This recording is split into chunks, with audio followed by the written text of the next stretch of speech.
afternoon to one and all.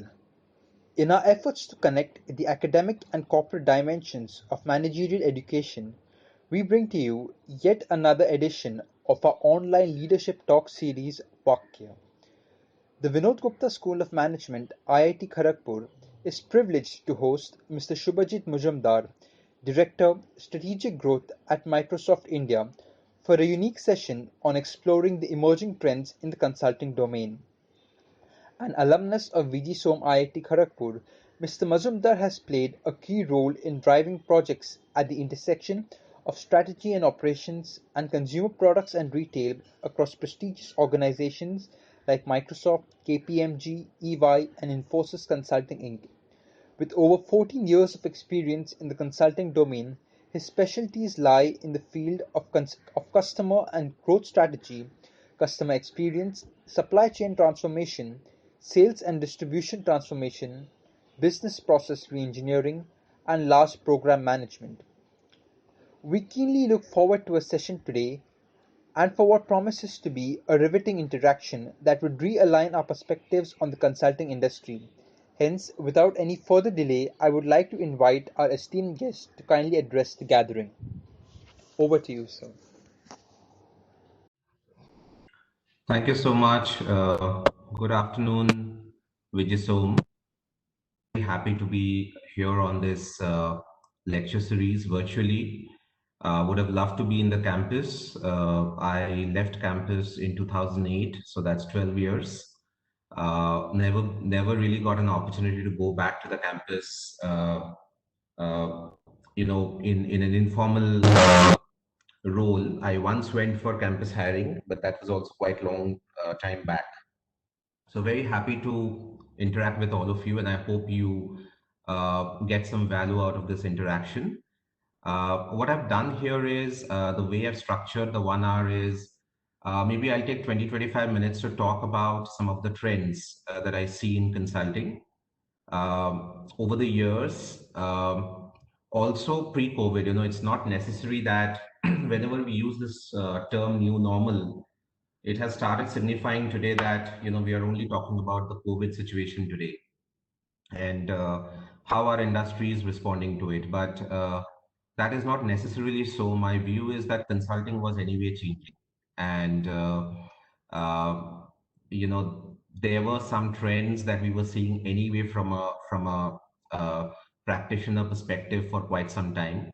I think COVID will bring in a few transient changes in the way consultants interact with their clients, their markets, etc. Some of them will stay on, some of them will be really transient, and therefore, the old practices will come back. So that's today. Maybe first 20-25 minutes, I'll just share my views. You can keep dropping in your questions if you have any questions on the content that I present, and I'm going to take up the questions after 3:30. So I would actually like to spend more time interacting with you guys. Hope to answer a lot of your questions. Questions can be flowing. I'm an alumnus. You don't need to be very formal with me. Uh, if you have career questions, if you have questions on life as a consultant, you have any questions around this domain or anything else, I'm happy to take up. Okay, if I can answer that. So, jumping in, the first perspective and the message that I want to leave you guys with is uh, many years back, there was very clear distinction between, what we used to call strategy consulting, who typically would define the future roadmap for companies, who would give recommendations for turnaround, who would give recommendations for performance improvement. They would give recommendations and move out. Consultants traditionally never executed. Okay. And, over the last 20, 30 years, as you see the services sector evolving, and you've seen IT, ITES sector out of India, you have seen that many of you would have come from IT sector, before coming to VGSO, and you would have seen that, a lot of the stuff that you guys did there or the IT sector does there is also about managing clients, solving problems for the clients, and actually executing and implementing the change. So the biggest message or the changing phase that, of consulting that I see here is these distinction and the different buckets are actually merging. So you have strategists who have started to begin focus on execution because a lot of clients, customers have started that recommendations are not good enough anymore. You need to hold me through the transformation and help me see that change, realize my goals, realize my benefits. And on the other side, the traditional implementers, the IT services companies, the BPO services companies, etc., they also have an element of consulting, which they are building. So there are all the ITS companies which have consulting practices. There are even operations and BPO services companies who do a bit of consulting, whether it's functional consulting, whether it's change management consulting, and so on and so forth. So therefore, implementers have also started to believe that the set direction phase, which is actually deciding which way to go and charting the path, is also very critical. And when these two start merging, you know that the upstream and the downstream is actually blending, and there would not be very clear distinction between the upstream and the downstream going forward, because uh, people and the clients would want end-to-end services. So they would not really want one set of services coming from one party and then, getting other things done from others. So that's the essence of the change in consulting that I see. Now, because some of you would have exposure to consulting firms and others would not, I just thought I'll spend a few minutes discussing on what are the various consulting areas today. So consulting is also broad, and the different practices or competencies that consulting firms have within them today are of very, very varied nature. And from an MBA perspective, MBA students and you specialize on certain functions, whether it's operations, marketing, sales, finance, whatever, you will realize that some of these competencies align to certain parts of those specialization. So if you've uh, specialized in operations, you might get into strategy operations consulting. If you are a finance enthusiast, you might get into CFO advisory, or you might get into transactions deal advisory. So I think this is fairly self-explanatory. I would not want to take too much time explaining each of these terms, but broadly, if you see any consulting firm, whether it is the Big Fours, whether it's Accenture, Capgemini, IBM, uh, the big threes, which is McKinsey, BCG, Bain, most of these are structured in some way or the other into these buckets. The names might be different for different firms, but the services align with some of this. So you have the traditional management consulting, starting with strategy, operations, customer consulting, people, HR advisory, digital advisory, business excellence, and so on and so forth. A lot of consulting firms have started merging all of this to call something called transformation as an offering. Okay, so which brings all of these various dimensions together to say that we would now do end-to-end, very, very holistic consulting transformation for clients. So that's a change that has started, and I will touch upon this a little bit more in my following slides. There is a whole different aspect of consulting when it comes to managing risk or providing assurance to customers. So these could be around, process assurance to say that the processes of a company is robust, processes have been audited, controls have been built, and therefore there are enough good measures to say that the process is going to throw up exceptions the right way. There are compliance services which are needed by the government, the regulatory bodies. So if a business is running, there are certain compliances that need to be taken care of. And there is consulting services around that to define that, to ensure that it's running smoothly. There is IT risk advisory, which is not really IT or digital consulting, but it is more to do with controls, looking at the whole threat of cybersecurity that is imminent today. You would have read a lot of these instances over the last 2 months also, during the COVID time, there's been so many major threats and issues of phishing and others, in the IT companies. Climate change, forensics, these are all very important emerging areas in the assurance or risk consulting side. Transactions is a whole different bucket, so very hardcore finance enthusiasts who would have wanted to go into, say, iBanks or would have wanted to go into corporate finance in industry could actually try their hand here in consulting, because the transaction practices, the deal advisory practices of all consulting firms are literally smaller iBanks. So the deal size might be a little smaller, but you do many more deals. You do smaller deals, but many more. The kind of work that you do there is valuations, corporate finance, due diligence, fundraising for clients, and so on and so forth. Deal advisory could be from both sides. It could be from the sell side, it could be from the buy side, and so on and so forth. So it would give you a iBank kind of a experience. And if you're doing this in the consulting industry, you can very well seamlessly move into any iBank later if you want to choose to do that. There is, of course, technology and digital implementation practices also of the consulting firms. While consulting traditionally, as I mentioned, was mostly recommendations based, not execution implementation based, this is a big chunk that nobody wants to leave today. So, whether it's ERP, CRM, or any of the new digital tech, just let's say IoT, ERP, AI, analytics, and so on and so forth, most consulting firms have built practices around this and are transforming processes enabled with these technologies. Okay. Uh, Consulting firms are also entering managed services, which is traditionally, the implementation player space. So the BPOs used to do that more, and consulting firms today do this. However, how they differentiate is they kind of do more value-added tasks. When they take up these responsibilities, they are able to add much more functional and industry value because of the background of consulting that they have.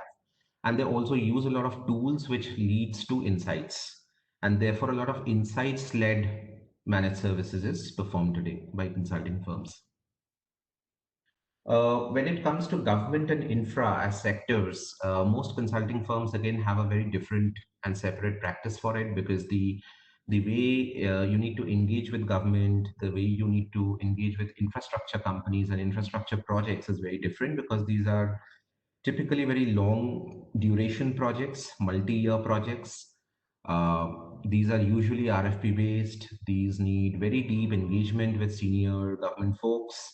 The whole nature of service is also very different. Okay, the way you do it, so it needs a different set of skills, competencies, and attitude to manage these. Okay, the management of such projects is also very different. So the your own value realization as a consulting firm is much more slower, because the milestones are much more far-fetched. The ability to agree on certain milestones completed is very different and complex. So you need to have much more higher risk appetite to be running a government advisory practice. Okay, and therefore this is usually carved out separately because it needs different business rules to run this business. So that's a very brief overview of what a consulting firm today might look like. Um, I'll then touch upon a little bit about consulting life, because I think a lot of students, when I interact with them in different campuses, want to know actually what it is to be a consultant. How would it really be, spending a day in the life of a consultant? So, when you become a consultant, or when you want to become a consultant, I think one of the checks that you need to do on yourself is, do you have the penchant for lifelong learning? Because consulting is all about keeping up with new knowledge, trends. The industry keeps shifting, new trends come up, new thought leadership keeps coming in, new concepts keep coming in, and you need to be keeping yourself abreast with all this. So you need to continuously learn. And when I say continuously learn, it's almost literally learning every day new things. If you're not a learner, if that puts you off, then definitely consulting life is not for you, or the profession is not for you. You can't rely on what you learn in B school or in the first few years of your working, and then leverage that through your career. In some operational industry roles, that's probably possible, but in consulting, that's not. So that should be that should be a very clear check for anybody who wants to opt for consulting. The second thing is, you need to deal a lot with ambiguity. So there is ambiguity both internal and external. External, your clients will call you. Sometimes the problems are not very clearly defined. You need to go in, understand the situation, sometimes define the problem and then solve it. So there is ambiguity on that side. Internally, also sometimes because of the services being straitjacketed, but the problem not fitting to that straitjacketed offering, creates ambiguity as to how you would go about solving this problem. How would you get the right resources within the firm to help you? Okay, sometimes you might have never done this kind of a problem in that particular sector. Okay, so every day new challenges keep throwing up. You need to deal with that, and if you're not comfortable with ambiguity, then it's not for you. But however, a consultant essentially puts structure to this ambiguity and actually comes out with a very polished outcome and result through the process. Soft skills is again another very, very important aspect. You need to, continuously interact with people, whether it's on your side, on the client side. How do you respond to situations? How do you analyze situations? And you're able to overcome a difficult situation is very, very important. Your presentation skills, your communication skills, your executive presence. This is one word I want to leave with you. In front of a boardroom full of board members, executives. Even as a consultant, senior consultant, you might have to stand up and present to them your point of view. And you might be presenting your point of view to people who have been 15 years, 20 years, 25 years in that industry. And you might have spent only 2 months in that industry. How do you confidently go up and present your point of view? Very, very important. Okay. Uh, Travel and time management, extremely critical. There'll be a lot of travel. It'll almost be killing sometimes. How do you manage your time within all this? Because your time is not yours. Your time is your client's time. And your client will demand maybe a senior level presentation will happen on Monday, and therefore you'll have to work through Saturday, Sunday. So your school days never go. You are actually doing midnight presentation preparation. You are actually trying to solve a problem with your team through the midnight. It's a very, very common phenomenon in consulting. How do you manage stress, complexity? There will be stress, so how do you manage it? Different people have different ways of handling this, different ways of not letting it get onto you. So you need to figure that out for yourself. And shift with times, because the services are going to change, the needs are going to change of clients. You will have to acquire new knowledge, new skills to be able to be relevant for your market. Okay, so this is what, in a nutshell, again, consulting. So, journey after a few months or a year, you need to look at some of these factors and evaluate yourself to say that are you really going to be a good fit in the world of consulting. Now, I'll talk a little bit about the shifts, and before I come to the new normal, I will talk a little bit about what has anyway been happening over the last decade.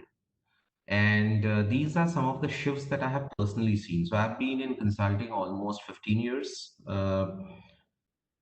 and I have actually witnessed these shifts over time during my different stints with different companies and different roles, because within consulting, also, I've done different things. I started with technology implementation consulting, pre MBA days, and then I did my MBA from VGSoM. I specialized in operations, supply chain. I went into management consulting, strategy and operations. Post that, um, then I have done digital consulting in my life, because when digital was emerging about 5 6 years, that was the biggest thing. And now I do a role which is more into corporate planning, corporate strategy, and so on and so forth. So these are different facets. So even within the consulting domain and consulting career, I've seen different things, and I've actually witnessed some of these shifts. So I'll briefly touch upon what all this means. Um, when I started long time back, 15 years back, uh, consultants were rebel. When consultants came in, they had a point of view, they were advisors, they were considered experts, and clients were much more open to receive that one sided. Okay. Today it's more about joint partnership because thanks to digital, what has happened is the knowledge arbitrage between a consultant and his client has diminished. So the resources that you have on Google, your client also has those resources on Google. He can also read the same point of view and come and have an intelligent conversation with you. So therefore, uh, it's not about saying that, I know a lot more than you, and therefore I can suggest, I can recommend, and you just do that. Much more today as a consultant by your clients. And therefore, the success to do these projects is actually fostering a very good partnership approach to say that, we are in this together. You know your domain probably better than me. I know how to structure complex problems. I have seen this in different industries and different projects earlier. And therefore, from experience of seeing that complexity and how it was solved earlier, I would be able to help you. Uh, there's been a shift from generalist to functional focus or industry focus. Okay. So generally earlier, you would do a variety of things as consultants. So one day you would be working in financial services, one day you would be working in consumer products, someday you would be doing a strategy project, someday you would be doing a process project. This has stopped, almost stopped in the industry. So when you join, you usually join a very specific practice which has a very specific focus about the service offerings that you do. So therefore, you will hone your skills on that. And most consulting firms have now taken an approach to focus on industry clusters. And what I mean by that is maybe consumer products, FMCG, retail, e-commerce could be one cluster, because they are related somewhat. Banking, insurance, financial services, non-banking financial services, all of these could be a cluster, because they are related. So you kind of start working in related segments so that your knowledge from previous engagements is valuable. But earlier it was not so, and therefore it was quite embarrassing sometimes because the person would land up there without knowing the industry well. Okay, and that started becoming a challenge. Um, when I started, there was a lot of focus on local understanding. Local, what works in India, what works in that particular city, in that business, what are the local standards, and you would follow that. Then there was this whole phase, at least 5 to 6 years during my tenure, when I saw that people were asking for global best practices. So you go to any industry, uh, let's say you are consulting for Maruti Suzuki as a client, they'll ask you global best practices for, let's say, a Honda or a Toyota or a Ford or whatever. And they would actually evaluate your worthiness for the engagement based on that knowledge and the access to that knowledge. Okay, so you would have to show experts who've been exposed to these clients, done similar projects, and so on and so forth. It's now moved again to global.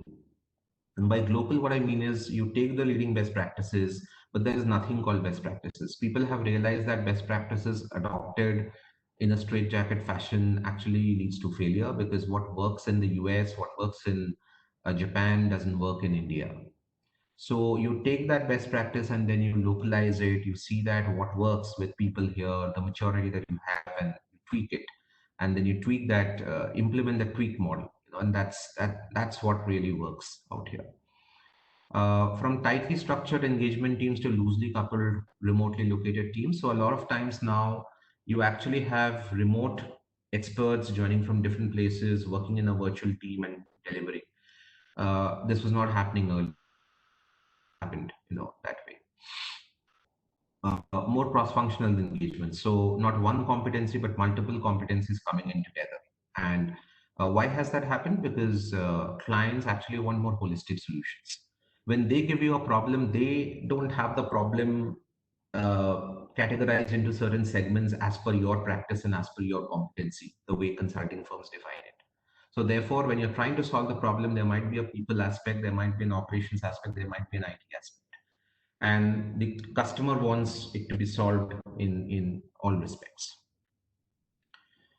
more focus on holistic business performance than a function improvement. So you earlier you would typically do a marketing transformation project or a supply chain transformation project, but today we want to build that down to say that what is the benefit on my top line, bottom line, how is it uh, improving the motivation of my employees and so on and so forth. So they want to look at it much more holistically. Democratization of consulting services, so a lot more consulting firms, a lot more consultants in the market, and small to big and really boutique firms. Lot of boutique firms come up in the country and everywhere, and therefore a lot of commoditization has happened, wherein consulting services not the could cannot garner that premium that sometimes they would have earned earlier. So therefore you need to be really pragmatic about what you're offering, what's the real value. So a lot of measuring of the benefits has started happening, okay, as a result of this. Digital is becoming very, very important. So deploying digital in projects and doing digital advisory as a service offering, or implementing digital tools as a service offering, I think is becoming very, very important. The market is much more fragmented today. So you have many more larger firms, you have many more smaller firms, and therefore the smaller firms and the large firms do compete very strongly. Even though, and the size doesn't really matter, because the smaller firm may actually have a set of very relevant experts for that particular project. So it is not necessary that the big firm always has an edge over the small firm. Okay, so therefore the market is very, very fragmented, and a lot more integrated service offering and emergence of what we call transformation has started. Now, this has been over the last decade, and if I look at the new normals, what are the top emerging trends in consulting today as we look at it? I'll just cover that. And when I say new normal, I don't allude to COVID here, but I generally see these changes anyway happening, okay, with or without COVID.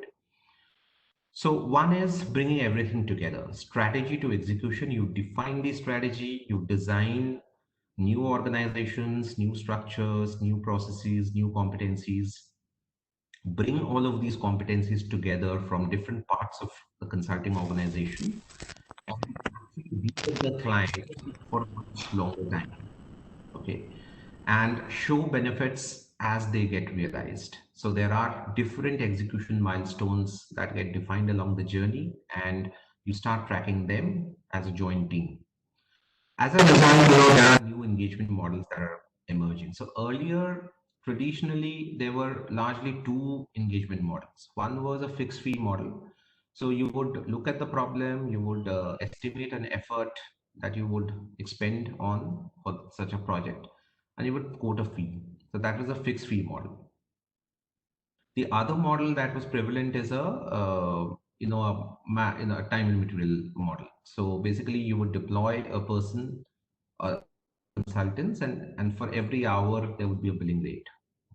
But beyond all that, now what's happening is sometimes consulting engagements get completely linked to business outcomes, execution milestones. Sometimes there is no fixed fee at all. So you put in all the effort in the beginning and then realize the money when the outcomes happen for your clients. Okay. A lot of times, because of the nature of the project, it will be per transaction.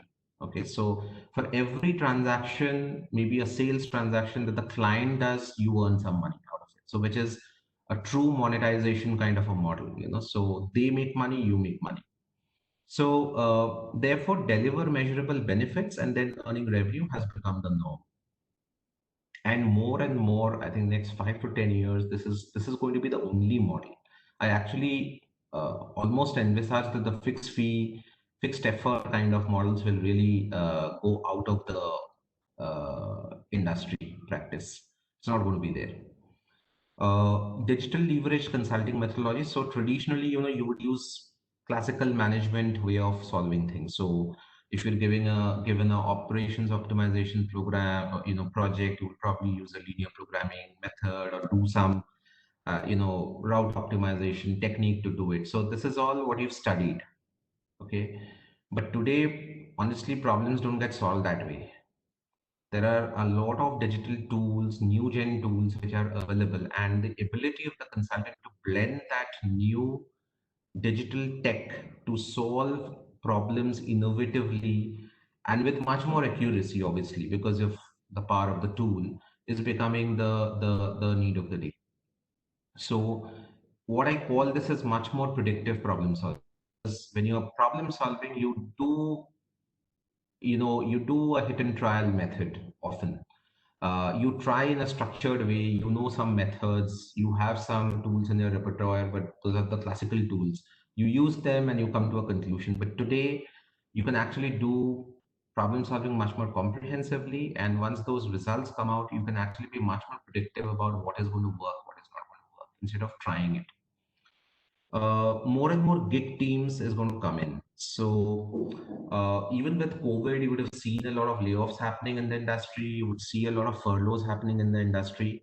And when things become normal, maybe a percentage of these people will actually come back to the workforce. What is going to emerge is, a system of having gig teams, which means the employee cost goes down, but the consulting firm is able to get the best resources from anywhere when needed. Uh, it might be difficult to implement, but I think that's a trend that's catching up, and it's going to be imperative going forward, 5 to 10 years down the line. A lot more data-backed, insights-backed consulting is going to draw premium. Those who are able to do that and able to show that relevance will be able to draw premium from customers or clients. A lot of interesting alliances and ecosystem play is going to emerge. So mostly for the last 10 years, 15 years, I would have seen a consulting firm working on its own. So a McKinsey or a PwC or somebody's called, they solve it themselves. But today, I think the problems and their complexity is changing far more, wherein you alone can't solve it. You need an ecosystem to solve it. So, what kind of ecosystem? You might need MR firms to do certain parts of your engagement. You might need to actually, let's say, a McKinsey might need to collaborate with a Microsoft or a Google to do some solutioning. A big consulting firm might need the help of some startups who've got some very innovative focus point solutions that the client exactly needs. You might have to align, do an alliance with them. And a very interesting thing that's coming up is uh, consulting firms are actually able to create alliances between client to client. And this is really interesting. So uh, let's say I'll give you an example. So let's say a consumer products company much more of its products, okay, and they come to a consulting firm. Let's say it is a Deloitte or a PwC, okay, and a Deloitte or a PwC may have a lot of say hotel chains as clients, hospitality clients, etc. Who need those products. So what they would do is they would do an alliance and to say that, you are my client, you are also my client. You need more revenue from sales. I'm going to help you connect with my clients with whom I have excellent relationships, and I'm going to help you create a market there. In return, I'm going to help that customer with something, that you might need. Okay. So for example, a barter system could be a hotel room offering much more specialized discount for a FMCG clients employees when they travel. Okay, so these kind of very innovative cross bartering client to client relationships are playing out, and these are becoming extremely interesting to see what kind of benefit it gives. Okay, also, consulting could probably be morphed into a platform business going forward. Today, what happens is uh, every engagement is unique. You get a problem, you try to solve it. Every time you're trying to reinvent the wheel a bit of, somewhere in that process, because some part of that process is definitely new every time. But more and more, maybe consulting, as many other businesses have transformed, could transform into a platform business wherein You start running a platform with the needed services as a menu, and you start onboarding clients who have similar needs to get on board that platform, and therefore convert your business from a one-time business to an annuity business, and that becomes much more profitable in the long run. The clients get value much more quicker when they get onto the platform, and this is really interesting. I see a few consulting firms starting to do this. It's still not a practice, but I think 10 years down the line, I would imagine a lot of consulting firms to be platforms. And there could be multiple platforms based on the solution, based on the industry, and so on. The last thing in terms of people that I see, consulting had largely been a MBA bastion. But a lot of companies are actually focusing on getting cross-functional, cross-competency people into the organization to get a much more balanced solution.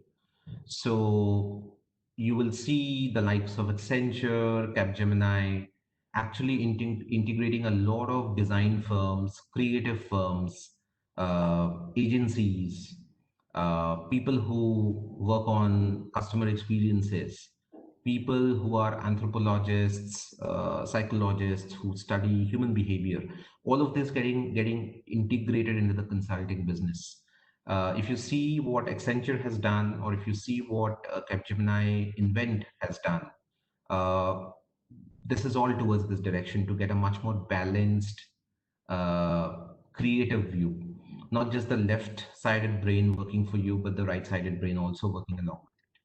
So these are some of the emerging trends in consulting that I see for the next few years. And obviously, COVID has disrupted the business quite a bit. So the biggest challenge that COVID has brought to the consulting fraternity is consulting was always being near to the client. You always worked out of the client's office, premises, factories, warehouses, markets, etc., wherever the business took you. Being virtual and not being able to travel, not being able to be with the client is a big challenge for consulting. And I think all consulting firms have been grappling with that last 4 months. And therefore, what they have all done is now they have got into this virtual delivery model, which is essentially using some form of video conferencing to get to your clients, communicate, do workshops, do those meetings, progress with the projects that were running.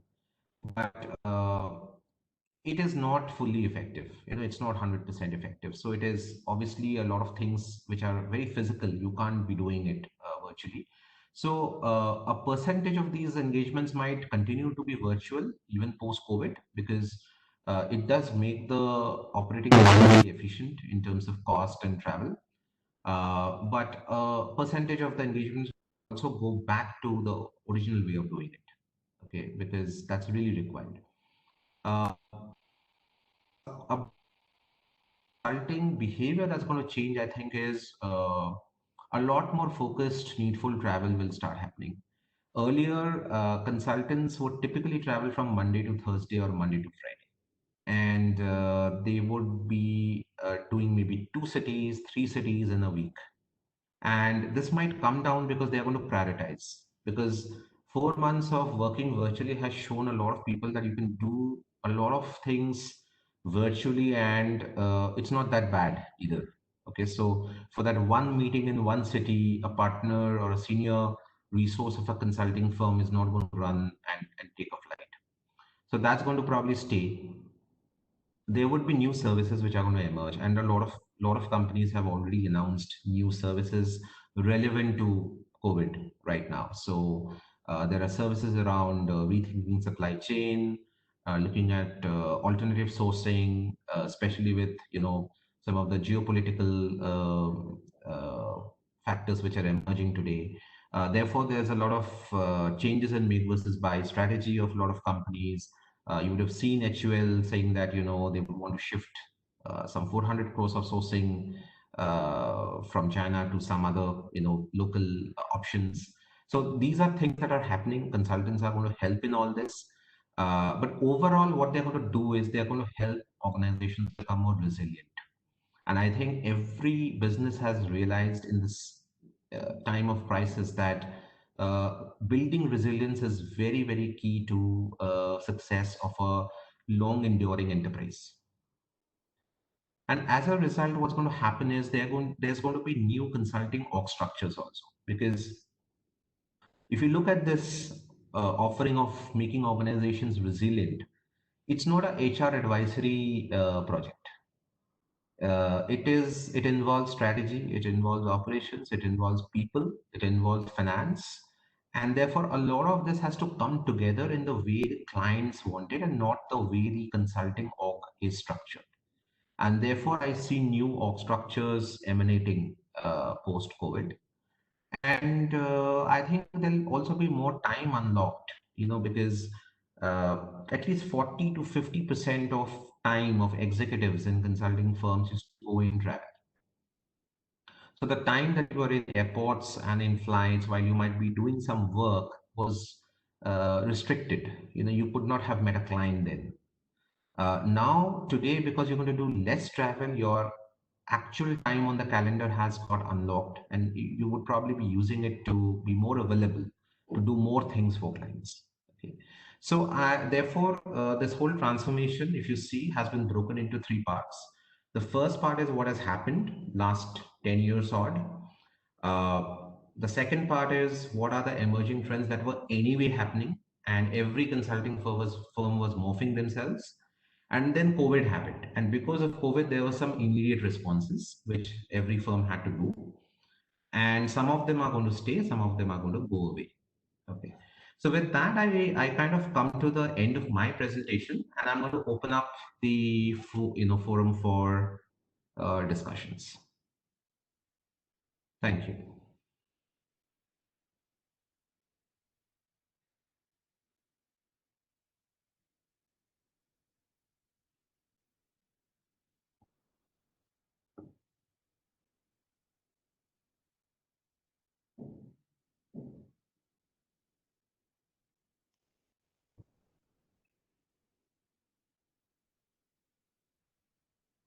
Hello, hello, sir. So, sir, we have some questions in the chat box.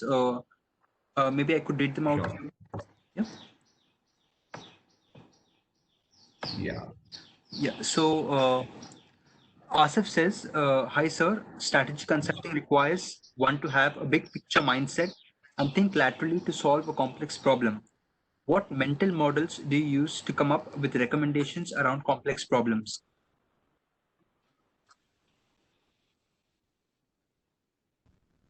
Uh, I'm just trying to get the chat view also. Just give me one moment. Sure, sir.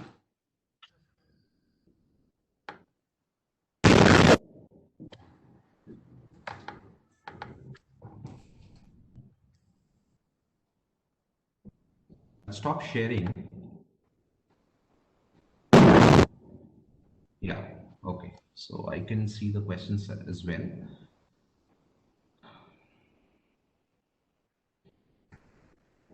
So when I spoke about people from different competencies, particularly designers and human-centered designers, you will see a lot of consulting firms now bringing in this whole design thinking approach to solving problems. That is one of the very effective and common ways of finding out innovative solutions compared to traditional structured problem solving. So that's one of the things that gets used very, very often.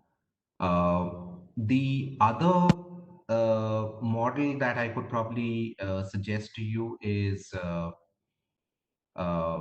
basically taking a very experience-led design for a solution. So, and I'll tell you the difference. So, if you have a problem statement given to you, uh, you would typically try to make the process more efficient, understand bottlenecks, unlock those bottlenecks, make the process work better. That's more of a structured problem solving. But if you take the user or the customer view and say that through this process or through this journey, how does his journey go through? What are the touch points that the customer actually experiences? There would be certain touch points, whether these are physical touch points or virtual touch points. There would be a positive experience or a negative experience. If you take that view, you will often see that what you were unbottlenecking in the conventional solution approach was actually not the problem. So his experience doesn't get better if you are able to do, say, much more for many more customers. His experience gets better if you're able to provide him something relevant at that touch point where he's interacting. So these are two, three models that I could suggest to you, for innovative thinking. A lot of people also, so if you have read those books of De Bono, a lot of consulting firms also use those principles to use problem solving, crack problems basically. Uh, Traditional exercises of brainstorming, etc., is also done. So these are some of the mix that consulting firms use.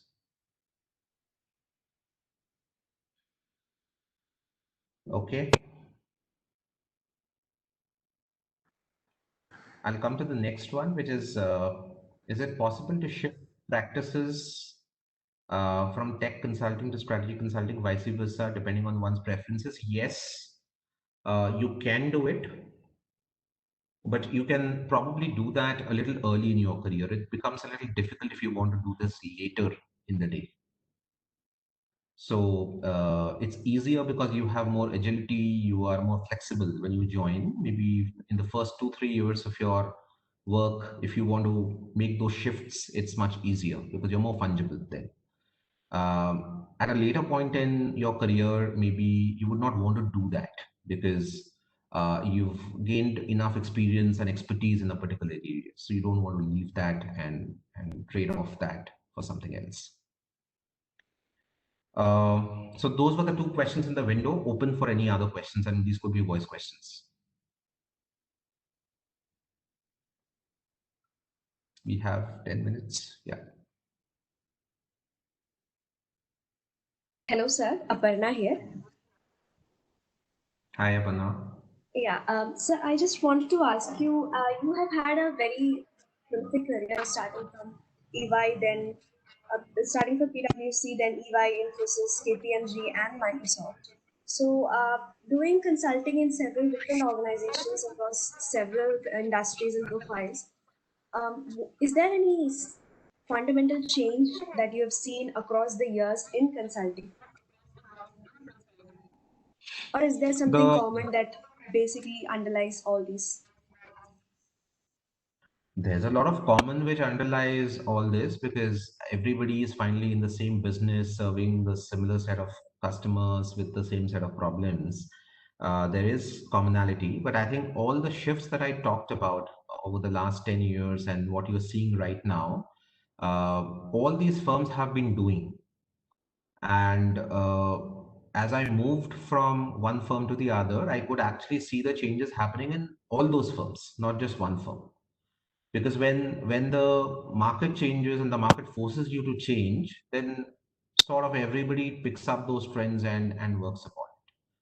So so that way, a lot of them have been similar, but because of the strategy, focus, and also their own execution ability, there are certain firms who have done better than the others in certain areas. So, for example, consulting firms like Accenture, which had large technology practice right from the beginning, were able to do a little better when this whole digital wave came up. They were able to integrate strategy with digital much better than the traditional strategy firms or the traditional tech consulting firms. So that was the advantage, for their focus on both the sides of the story. Thank you, sir. Uh, So there I are a see a few few more questions. questions in the chat box. Yeah, yeah.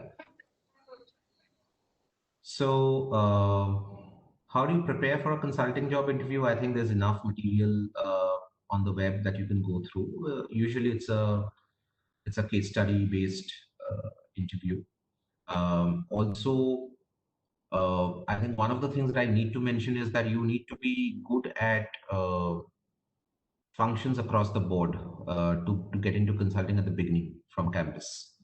Because when you're getting in, you may not know that you're getting into which practice particularly. You're getting into the firm, and depending on the interviewer, you might be asked a variety of questions across functions, and that gives comfort to the recruiter to say that this and then we can hone very specific skills in a particular area later.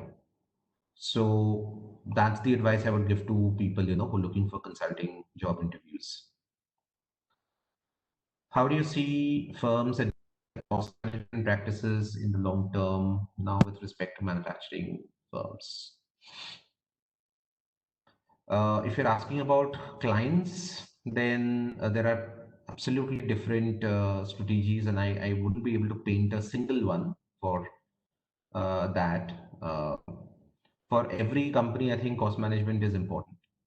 If you're talking about manufacturing firms, every firm has its own strategy. So it's a slightly generic question, would not be able to answer that unless you sharpen it. How does empathy and agility play a role in the life of a consultant? Both are fairly important, Akash.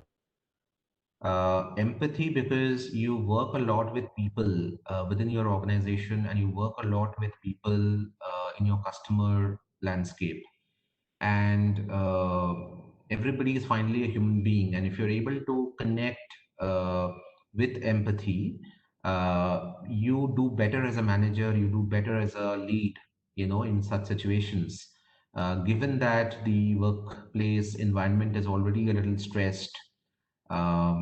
There is high expectations on performance and so on and so forth, so that works.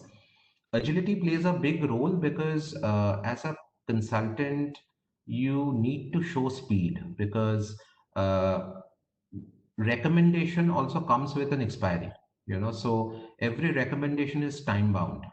The recommendation that you would give to a client now for the next 1 month might be different from what you would want them to do 6 months later, because the situation would change. Therefore, ability to move faster and deliver that impact is extremely important. And as a consultant, you cannot procrastinate. So agility is really important. Samir, in relation to the workforce management, BCG uh, said that it's time to have dynamic workforce, purpose-driven culture, and bionic organization. How can all this be achieved, and why are they insisting? So these are the shifts and trends that I talked about, because more and more people feel that a dynamic workforce might do better, because as you look at the whole year, your fiscal year, when you're doing business, you don't have a steady stream of projects. Number of projects keep fluctuating, and a consulting firm which is able to tap into a gig workforce is actually much more cost efficient on their part, because they're not paying the entire salary for a fixed workforce which is sitting on the bench and waiting for work. So that's the reason. It has its downturns also, because right time you uh, may not find the right skill at the right time. So you have to do a trade-off and do a balancing act. You need to have some resources that are always there to be able to run your business, and then a lot of consulting firms actually what they do is they hire staff on contract, and they keep them on contract on standby, and these are usually those who have very focused expertise in certain areas. But this could be also true slightly downward, as time evolves. So that's how the org restructuring is supposed to happen. Um, as far as the pandemic is concerned, as I mentioned, see, a lot of companies have gone for furloughs, okay, which is basically giving them leave until they are required, and they still have their job, but they'll be only called back, when there is work. And hopefully when things turn completely normal, that's going to go away. But especially in the US and some of the mature markets, you see this much more often. I think just today's news was that Accenture laid off about 900 people in the UK. And that is primarily because demand falling, because it's difficult to hold that number of employees and pay them, without work coming in equal volume. So that's the reason why people do that. So over to you guys. I think I've spoken and answered most of the questions. Any other question? Happy to answer for the next. So I guess there's one more question in the chat box. Maybe I could read it out to you if you like. Can you just read out the question? I can't see the message box right. Yeah. So the question is from Omkar. He says, with the analytics industry evolving in itself by gathering critical data and insights and posing a challenge to traditional consulting practices, how are traditional consulting firms reinventing to stay relevant? Yeah, I think it's a good question, and I covered that in one of my trends to say that insights-led consulting is going to draw a premium because traditional ways of problem solving is getting blended with these tools. So earlier, let's say I'm going to take an example. If I take a sales expansion project that you're doing or a market entry strategy that you're building for a customer, you're going to go into the market, gather a lot of VOCs and the market structure, do a lot of research, present the opportunities to the client. But if you are able to assimilate a lot of real economic data as a data substrate, and you're able to feed that into an analytics tool, and it is able to throw you insights, actionable insights that you're able to then recommend to the client, I think that is a far smarter way of working and solving the problem. So a lot of consulting firms are deploying these kind of techniques now more than ever before to solve problems. So analytics and data insights do play a big role today. Yes, sir. So I think that's all for the questions that we have. Yeah. So thank you, sir, for such an informative session. Your insights on the consulting domain, the shifts and the emerging trends in this industry, and the demands and the rigors of a consultant's life has really given us a clear understanding of what a career in this field entails. It was a great opportunity to learn from your experiences, and we are really grateful to you for sparing your invaluable time to interact with us. We look forward to similar engagements in the future, and we hope that this will be the start of a lasting relationship with you and your organization. And thank you once again for such a riveting session. Thank you, sir. Thanks, everybody. And it was a pleasure talking to VGSoM, which is my alma mater. So always look forward to coming back to the campus. Always look forward to interacting with all the students. I wish you all the best for your future. Thank you so much. Thank you, sir. Thanks. Bye.